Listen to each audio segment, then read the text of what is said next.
Dramatic aerial shots of the Panama Canal, followed by an animation showing an alternative route through Nicaragua. Nicaragua's $50 billion Panama Canal rival, a project so ambitious that it could have reshaped global trade forever. But what happened? How did a grand vision to challenge the world's most famous waterway fall apart so dramatically? And could it still happen?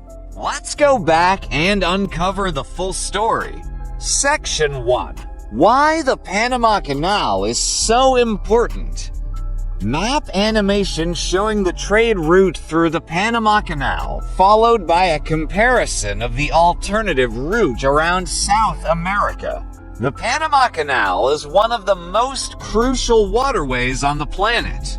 It connects the Atlantic and Pacific Oceans, allowing ships to bypass the long and dangerous journey around the southern tip of South America. More than 10,000 ships pass through the canal every year, carrying over 500 million tons of goods. It's an essential shortcut that saves shipping companies millions of dollars and weeks, if not months, of travel time. But in recent years, the Panama Canal has been facing some serious challenges. Global trade is growing faster than ever, and the canal is struggling to keep up. Ships often queue for days just to pass through.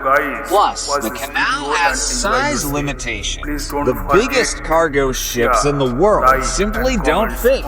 Here is the short history of the Panama Canal. The Panama Canal, a monument of engineering and determination. The Panama Canal is one of the greatest engineering feats in human history, serving as a crucial maritime shortcut connecting the Atlantic and Pacific Oceans. Its construction was fraught with challenges, political maneuvering, and groundbreaking engineering innovations. The canal's history is a testament to human perseverance and ingenuity, early dreams and failed attempts. The idea of a canal across Central America dates back to the early explorers. In the 16th century, Spanish conquerors recognized the strategic importance of a waterway connecting the two oceans. However, technological limitations made the idea impossible to realize at the time. Fast forward to the 19th century, and the world's industrial and maritime expansion reignited interest in constructing such a passage. The French, led by Ferdinand de Lesseps, the builder of the Suez Canal, attempted to construct a sea-level canal in Panama in the 1880s. However, the project was plagued by engineering difficulties, rampant tropical diseases like malaria and yellow fever, and financial mismanagement. By 1889, after the loss of nearly 22,000 workers' lives, the French effort collapsed in failure. The American takeover and innovation. In the early 20th century, the United States, under President Theodore Roosevelt, recognized the strategic and economic value of a canal in Panama. At the time, Panama was part of Colombia, and negotiations to secure a treaty failed. In 1903, with U.S. support, Panama declared its independence from Colombia and quickly signed the Hayview-Alvarilla Treaty, granting the U.S. control over the canal zone. Unlike the French, the Americans took a different approach to construction. Instead of a sea-level canal, they designed a lock-based system, which was more practical given the region's geography. Another key improvement was addressing the disease crisis.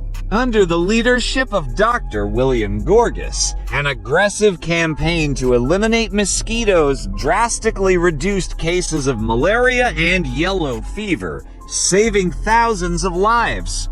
Construction and challenges 1904 to 1914.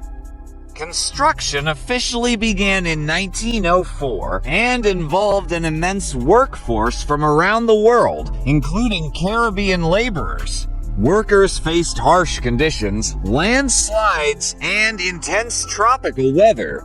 Some of the biggest engineering challenges included excavation of the Calabria Cut. Engineers had to carve through the Continental Divide, removing millions of cubic yards of rock and soil.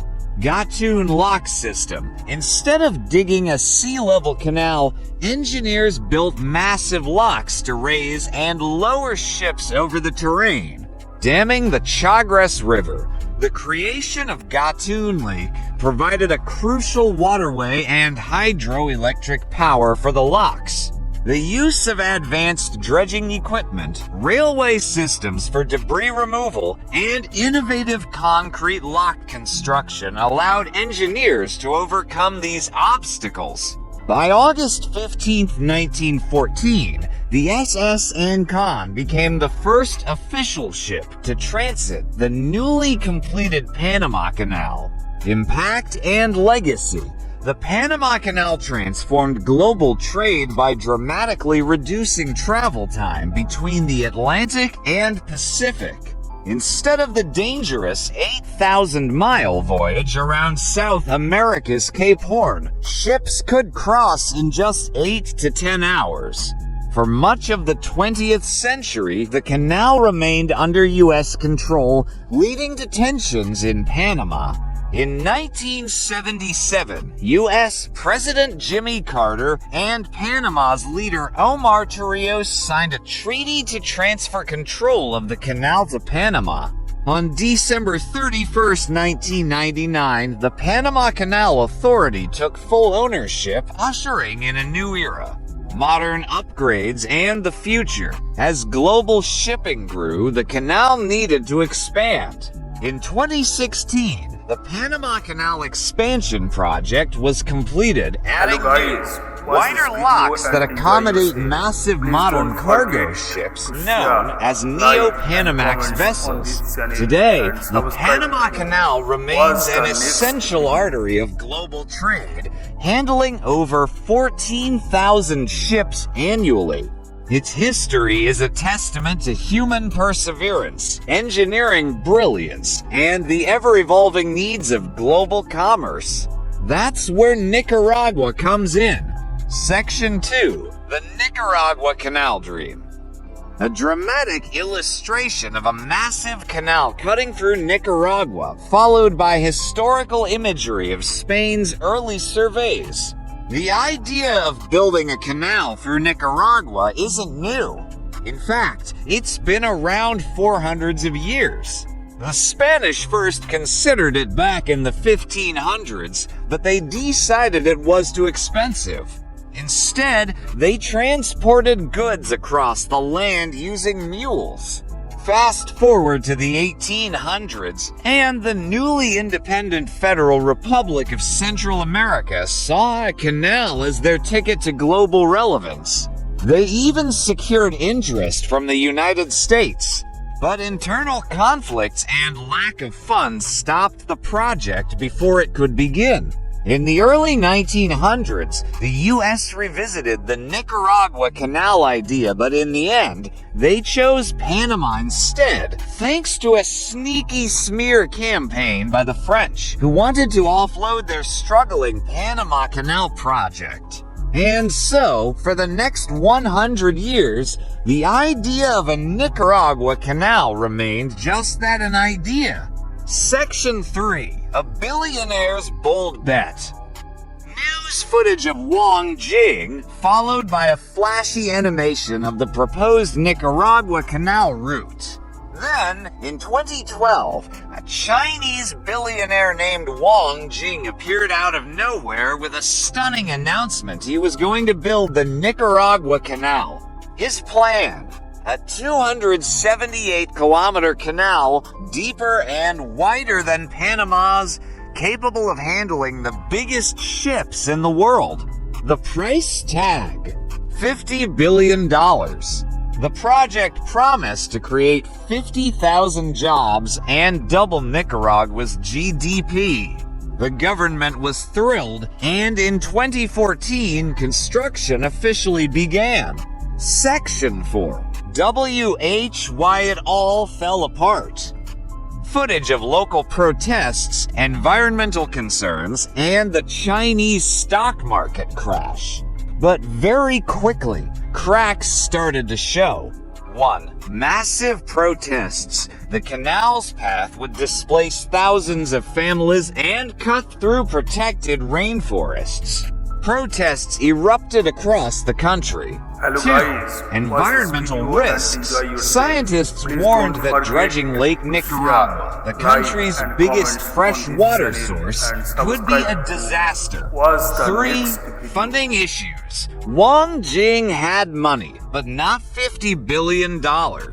Many suspected that China's government was secretly backing him, but no proof ever emerged. 4. The stock market crash. In 2015, Wang Jing lost $9 billion in the Chinese stock market crash.